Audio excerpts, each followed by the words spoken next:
welcome back. I don't know if this is at the end or the beginning of the video. I'm not sure where I'm going to place it yet, but I just got done with another 3D tool print. I saw somebody else made these out of some PVC, and I thought I can probably make those on the 3D printer. So I went and made some bearing installation tools. Not sure how handy these are going to be, but there's one for the bigger bearing. Turn it in there. It's got a 3/8 drive on it, so you can turn it. It's made out of ABS, so hopefully it holds up. This one's a little more snug, but I guess I got my tolerances a little tight, but it fits down in there. So we'll see if these come in handy or if they're just another waste of plastic, but either way.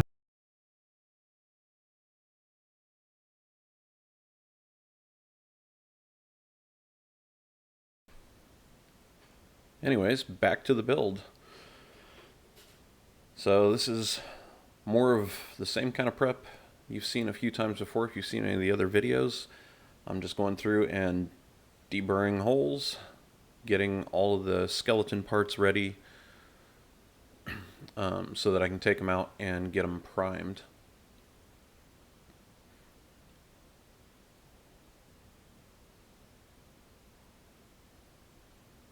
So clean all the holes out, scuff up the parts, wipe them down, then I got to take them and get them all cleaned off later on so the primer does its thing. And I'm just using some rattle can self-etching primer just for the skeleton parts.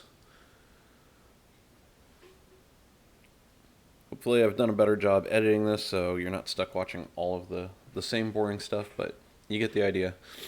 Deburr holes, clean edges, scuff parts, dimple, and repeat.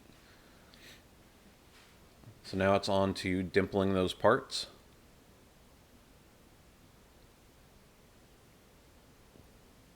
Hopefully I got you a better camera angle here. Totally taking advantage of the foot pedal action for the squeezer there and just locking it in that little vise.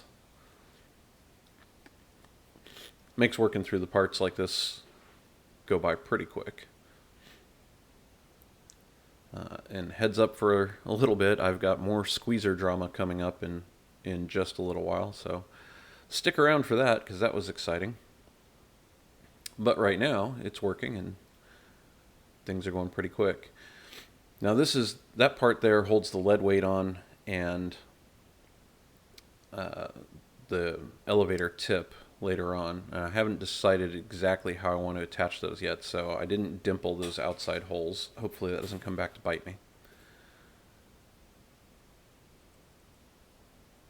So now I am dimpling the hard to reach holes. I have close quarter dimple dies, but maybe somebody can tell me what I'm doing wrong. I've tried using the pull rivet gun on those, but to get the nail to fit into those tight spaces, I have to cut it down really, really short or it doesn't get in there. And if it's that short, the pull rivet gun just can't pull it. So I modified an old pair of channel lock pliers with a notch in it. I take a very short piece of nail that I can thread in the other way. I don't have to worry about it pulling, so I can push it in from the outside. That keeps the dies aligned, and then I take that notch I made in the pliers, wrap it around the nail, and just give it a squeeze. And it seems to work. Makes acceptable dimples. I wouldn't want to do that for more holes than I have to, but one or two on the trailing edges doesn't seem to be a big deal. So little close-up, squeeze, repeat. Makes an acceptable die.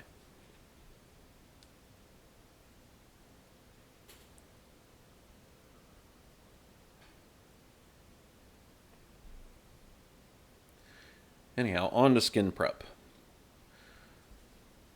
You guessed it, deburr holes. Once they're done on both sides, then I can take the squeezer and go through and dimple all of those holes. All the stiffeners are already back riveted in from the previous day.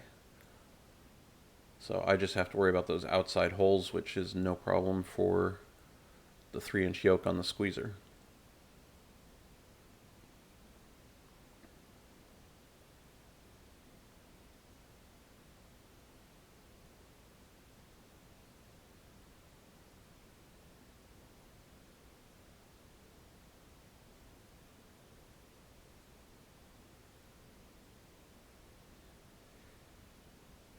Now I'm getting set up to start riveting the skeleton parts together.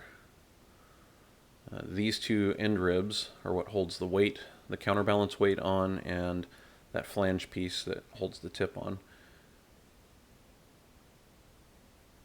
And right there I noticed that the ram was loose, so I tightened it. I should have just pulled it out at that point and replaced it, because that's where the drama is going to start.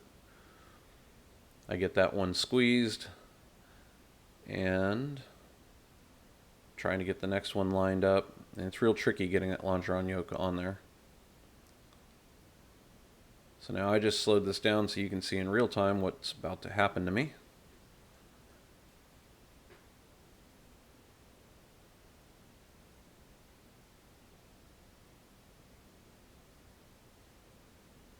Yep, that ram that's sticking out is supposed to be attached to the squeezer. And I know right now that, yeah, I got problems.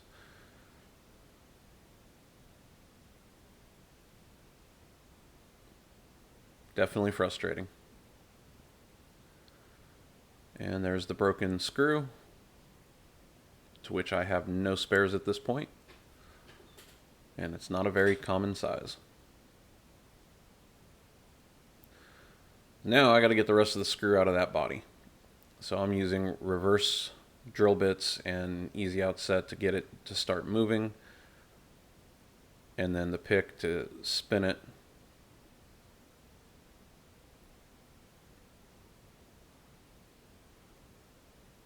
My daughter impatiently waiting for me to take her someplace. There it is, broke off in the hole. And at this point, I finally get it to spin out. All right, so I just got back from the hardware store, and I don't know if you could see what was going on in the previous video or not, but one of the other Achilles heels of my squeezer, it has a few, back to that love-hate thing, is the ram that the die goes into attaches to the piston with a little tiny 3x48 by 3/8 inch long socket head cap screw. See that or not? That's what holds the ram in. Normally this wouldn't be a problem because the screw isn't holding any of the actual tension or the weight.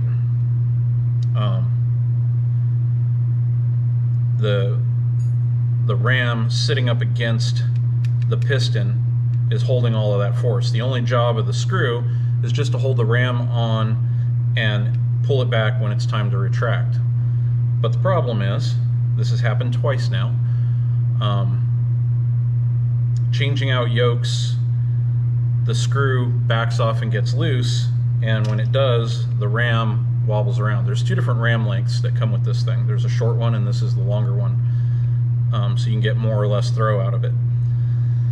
So when it starts to wobble, what happens then is the screw starts to bend right there at the base, and if it bends enough, it snaps off, or worse yet, if it's up just a little bit and backed out, then the threads of the screw are what's holding all the force when this thing squeezes. Really not a good design. I wish there was a more robust way that this thing would attach, but there's not. And you can see, well, maybe you can see, that's all that sticks out. And it's kind of hard finding a longer screw. I might have to go online to find one.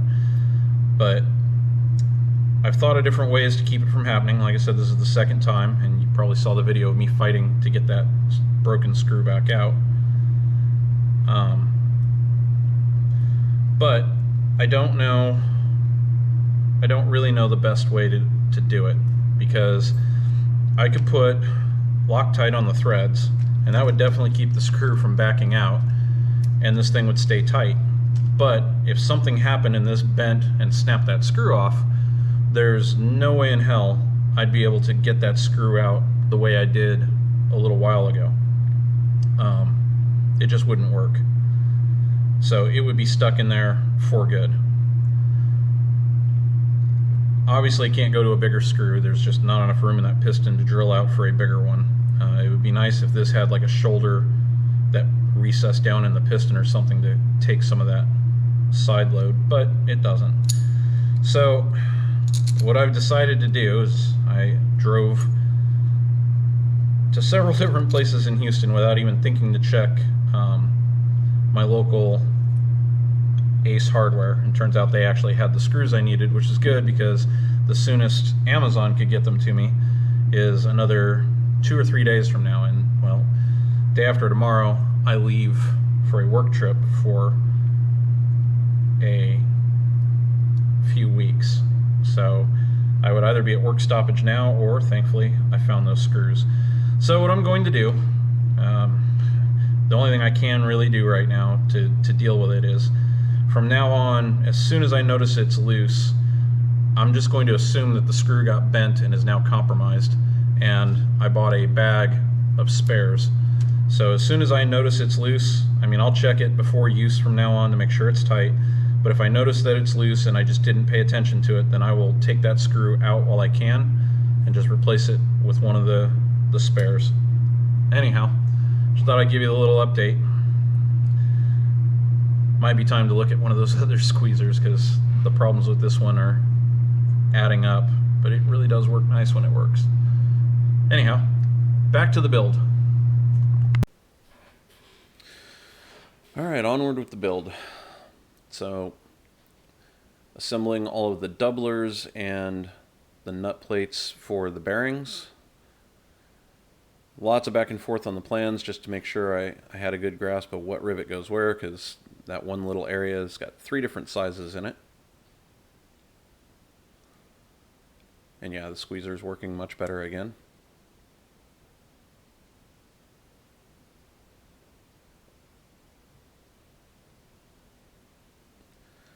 So this is that other end rib, which is at a precarious angle, and it has flush rivets set in it. It was a real pain to get that in there.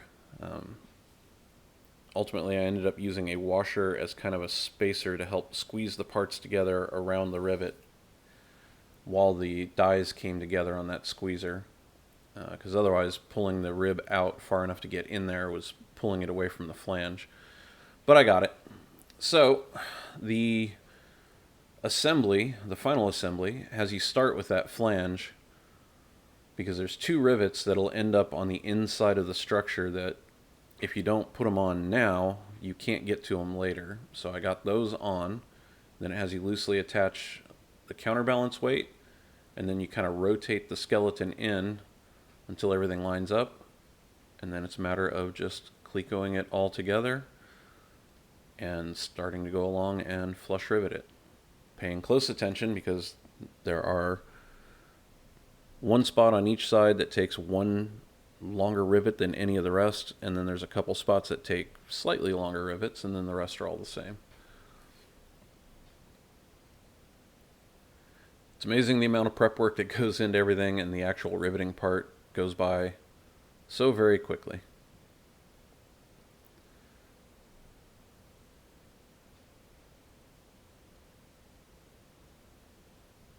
And the only part that I couldn't reach or get into was the very trailing edge rivets. So the method I chose to go with after those is I took the modified bucking bar that I made out of that, I think it's 3/16 plate steel scrap that I got laying around. I've got one corner of it beveled down even narrower, and I'm going to stick that in underneath the rivet to get it going, and then it's just a matter of really slowly hitting it with the rivet gun until I finally get those rivets set. It takes a lot longer than normal, but it does eventually work. Again, if somebody's got a better way, I'm all for it. But this does work. And in the end, it came out really well. So I have a riveted together complete right elevator structure just in time to leave on a 3-week work trip for a good chunk of December, so there won't be any videos coming out for a little while, but I'll get right back after it as soon as I get back on that left elevator, and hopefully I get some wings ordered this month as soon as Vans releases the new pricing, and we'll keep right on rolling along with the build. So there's the finished product, as it were. Still got to roll those leading edges, but I plan to do all of those pretty much at the same time. I did start cutting away the minimum amount on the weight that the plans call for, and I decided to leave it pretty much at that, and I'll do the rest once everything's together and I'm actually trying to balance it. That lead is not easy to cut. But hope you enjoyed it. Comments, questions, concerns, throw them down in the comments below, and I'll see you on the next one.